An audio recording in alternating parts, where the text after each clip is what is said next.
Terima kasih Anda masih di Liputan 6 SCTV Jawa Timur. Saudara guru SMP yang membotaki belasan siswinya di Kabupaten Lamongan dikeluarkan dari sekolah tempatnya mengajar. Guru tersebut dipindah tugaskan ke Dinas Pendidikan Lamongan sekaligus untuk mendapatkan pembinaan. Guru sebuah SMP negeri di Lamongan berinisial REWP dikeluarkan dari sekolah tempatnya mengajar. Ia disanksi Dinas Pendidikan Lamongan karena membotaki belasan siswinya. Kepala Dinas Pendidikan Lamongan, Munif Syarif mengatakan guru bahasa Inggris tersebut bertindak di luar kewenangannya. Sebab seharusnya yang bisa memberi sanksi siswa yang melanggar aturan adalah guru bimbingan konseling atau BK. Mestinya pendekatannya itu dilakukan oleh guru BK, ya, bimbingan konseling, ya, sehingga kalau eksekusinya dilakukan oleh guru BK barangkali itu lebih baik untuk kedepannya. Dan tapi kalau sudah seperti ini, yang penting bahwa tindakan itu ya kita anggap salah yang dilakukan oleh guru. Gurunya kita sanksi, ya sementara tidak mengajar kita tarik untuk di dinas sebagai evaluasi diri. Pihak sekolah, siswi dan wali murid sudah berdamai serta tidak akan melaporkan tindakan pembotakan itu ke polisi. Ibda Anton Krisbiantoro, Kasih Humas Polres Lamongan mengatakan, kasus tersebut adalah delik aduan sehingga tidak akan diproses jika tidak ada yang melaporkannya. Kasusnya itu delik aduan, merupakan delik aduan bukan kasus tindak pidana. Dan itu diselesaikan secara internal sekolahan. Orang tua murid juga sudah menerima. Sudah damai ya? Sudah damai. Kalau pihak kepolisian penyelidikannya gimana hasilnya? Kalau pihak kepolisian dari sini tidak ada pengaduan, tidak ada pengaduan karena itu merupakan delik aduan, bukan pidana. Sebelumnya 19 siswi di sebuah SMP negeri di Lamongan dibotaki REWP karena tidak memakai ciput atau dalaman jilbab saat belajar di kelas. Video perlakuan sewenang-wenang guru itu beredar luas di media sosial. Sapari Ranuwijaya melaporkan dari Lamongan. Saudara, tidak hanya beras premium saja yang harganya terus meroket, beras lokal di Kabupaten Sampang, Madura juga mengalami kenaikan cukup tinggi. Akibatnya penjualan beras lokal di sekitar pasar Sri Mangunan Sampang sepi pembeli. Para pedagang beras lokal Madura di pasar Sri Mangunan Kabupaten Sampang sejak beberapa hari ini semakin sedikit. Kebanyakan mereka memilih tidak berjualan beras lokal karena sepi pembeli akibat mahalnya harga. Kondisi ini dikeluhkan para pedagang yang masih berjualan di pinggir jalan sekitar pasar. Harga beras lokal yang 2 minggu lalu masih di kisaran Rp9.000, kini menjadi Rp12.500 setiap kilogram. Berapa beras lokal sekarang?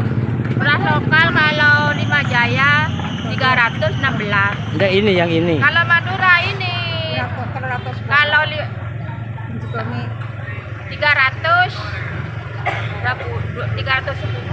Persaknya. persaknya Berapa kilo persak? 25. Berarti kalau diecer berapa? Kalau diecer 12.500. Padahal bulan kemarin masih 9.000, 10.000 ya? Ya, ini gulaknya di sana bukan di sini, di Bliko. Mahalnya harga beras lokal ini membuat kaget para pembeli. Mereka banyak yang batal membeli saat pedagang mengatakan harga beras lokal Rp12.500 per kilogram. Beli beras Bu ya? Gagal yang mau beli. Berapa harganya tadi? 12.500. Padahal biasanya berapa? 10.000. Itu naik ya? Padahal itu beras Madura ya? Diduga beras lokal ikut mahal karena mengikuti beras premium yang didatangkan dari Pulau Jawa yang harganya semakin mahal. Apalagi di Madura sudah tidak ada panen padi karena sudah masuk musim kemarau. Salina Wali melaporkan dari Sampang. Saudara, kecelakaan yang melibatkan bus PO Sugeng Rahayu dan bus PO Eka di Ngawi menurut penumpang terjadi sangat cepat. Saat itu penumpang terlelap tidur. Penumpang bus PO Eka dan bus PO Sugeng Rahayu yang selamat dari maut mengatakan kecelakaan terjadi sangat cepat Beberapa penumpang bahkan terlelap tidur. Siswantoro menuturkan, usai kecelakaan itu langsung keluar bus dengan cara meloncat. Saya lagi tidur, hancur gitu. Begitu Bapak bangun, apa yang Bapak lihat tadi? Saya cuma orang pada teriak semua, pada beramburan. Tahu-tahu di belah kanan kaca pada pecah. Langsung saya turun loncat, saking kagetnya gitu. Udah, gitu. Bapak sempat lihat kondisi kedua supir? Nggak lihat Pak, cuma lihat yang di bawah itu Berserakan itu ya, gitu. 2 orang itu. Yang lain perempuan pada teriak. Sementara itu penumpang lainnya, Nyoto mengatakan tidak mengetahui secara pasti kecelakaan karena ia tertidur di dalam bus dan pingsan saat kecelakaan. Nah, tahu-tahu ya brewok itu saya langsung jatuh di dalam bus itu, saya nggak sadar, terus ya mungkin 2 menit 3 menit saya baru sadar, loh kok saya berdarah semua, ternyata kaca sudah di saya semua, kaca bus itu. Terus saya berdiri, tuh ini agak sakit, terus saya pelan-pelan duduk saja biar tenang hati saya, akhirnya saya bisa bangun. Saya lihat mau keluar, loh bus saya sudah habis semua. Sementara polisi daerah Jawa Timur menerjunkan tim Traffic Accident Analysis ke lokasi kejadian tabrakan bus di Ngawi untuk melakukan olah tempat kejadian perkara. Guna mengetahui penyebab tabrakan, menggunakan 3D scanner, polisi merekam kondisi jalan, kondisi kendaraan, dan TKP. Data dihimpun untuk mengetahui bagaimana bus bisa bertabrakan. Silaka Polda Jawa Timur turun hari ini untuk membantu dari penyidik Laka di Polres Ngawi untuk melaksanakan pengecekan maupun pengambilan foto dengan menggunakan alat TAA. Nanti untuk hasilnya baru kita akan serahkan kepada Kasat Lantas untuk bisa digunakan lebih lanjut dalam proses penyelidikan. Sementara kan human error atau karena faktor? Untuk itu kita belum bisa mengarah ke sana karena semuanya ini kita masih tahap pengumpulan saksi-saksi maupun barang bukti dan data-data dari hasil TAA nanti ya. Kecelakaan ini mengakibatkan 3 orang tewas dan 15 orang lainnya terluka. Dan belasan orang terluka dilarikan ke RSUD Geneng Ngawi sebelum akhirnya dirujuk ke RSUD Dr. Suroto dan Rumah Sakit Widodo Ngawi. Jumlah total yang dibawa ke Rumah Sakit Umum Daerah Geneng ada 15.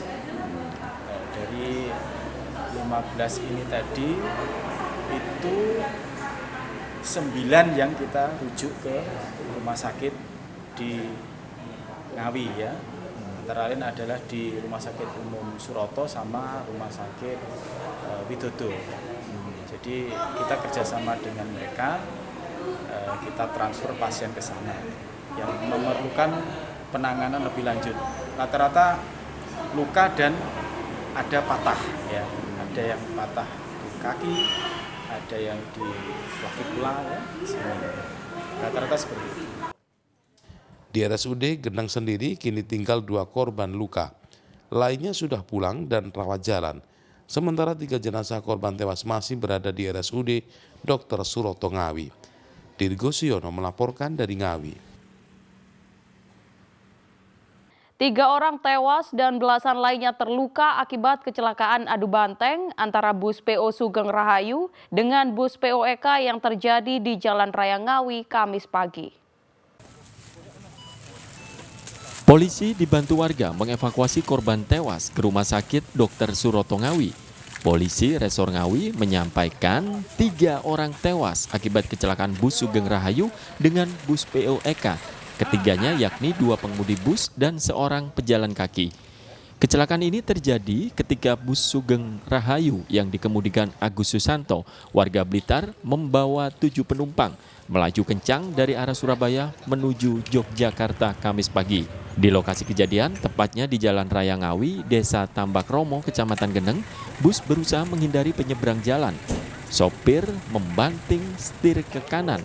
Naas, dari arah berlawanan, muncul bus Eka yang dikemudikan Catur, warga Boyolali, dengan membawa sekitar 7 penumpang. Akibatnya, kecelakaan adu banteng tidak bisa dihindari.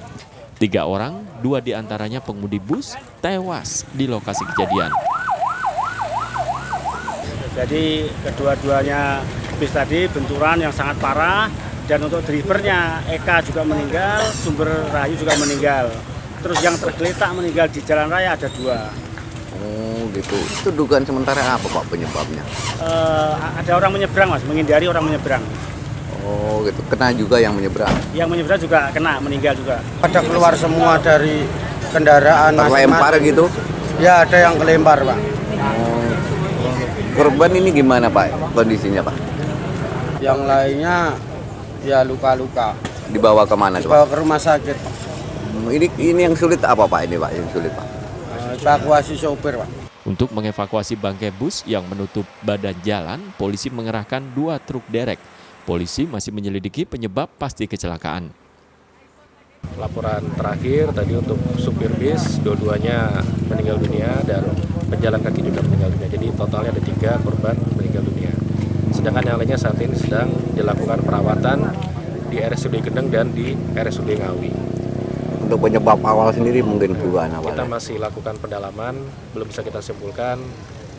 Nanti seperti apa kan kita lakukan update. Karena tentunya untuk menyimpulkan ini kita butuh waktu untuk melakukan olah TKP, pemeriksaan saksi dan menganalisa bagaimana sebetulnya terjadinya kecelakaan tersebut. Sementara hanya dugaan-dugaan. Ketiga korban kini berada di RSUD Dr. Suroto Ngawi, sementara 14 korban luka dari penumpang bus masih dirawat di Rumah Sakit Gendeng Ngawi. Kita ke informasi lain, Saudara. Sebuah truk yang menunggu muatan tebu ludes terbakar di tengah ladang di Magetan. Api baru padam setelah 3 mobil pemadam kebakaran tiba di lokasi. Truk ini terbakar di tengah ladang tebu Desa Banjarejo, Kecamatan Ngariboyo, Kabupaten Magetan. Terik sinar matahari dan kencangnya hembusan angin menyebabkan api dalam hitungan detik membakar seluruh bodi truk. Api baru padam setelah 3 mobil pemadam kebakaran dikerahkan. Tidak ada korban jiwa dalam peristiwa ini. Kebakaran bermula saat truk yang dikemudikan Wardoyo, 55 tahun, warga Desa Sono, Kecamatan Bandung Sari, Kabupaten Gerobokan, Jawa Tengah, parkir menunggu untuk mengisi muatan tebu milik Sadikin, warga Desa Banjarejo, Kecamatan Ngariboyo, Magetan. Mendadak dari bagian bawah truk muncul api dan langsung menyambar seluruh badan truk.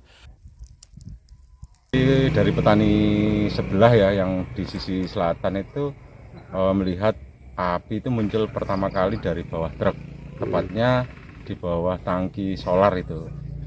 Tapi memang sebelumnya sudah diperingatkan oleh pekerja itu, truknya itu bunyi tek tek tek gitu loh.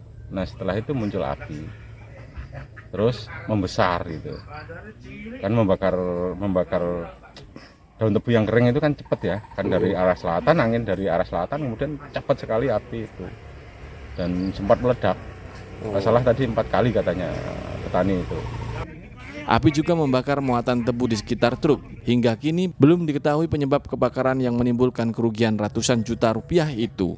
Dirgo Suyono melaporkan dari Magetan. Dan Saudara, informasi tadi sekaligus menjadi akhir perjumpaan kita dalam Liputan 6 SCTV Daerah Jawa Timur. Atas nama seluruh kru yang bertugas, saya Melanie Musa mengucapkan terima kasih atas kebersamaan Anda. Selamat beraktivitas dan salam SCTV.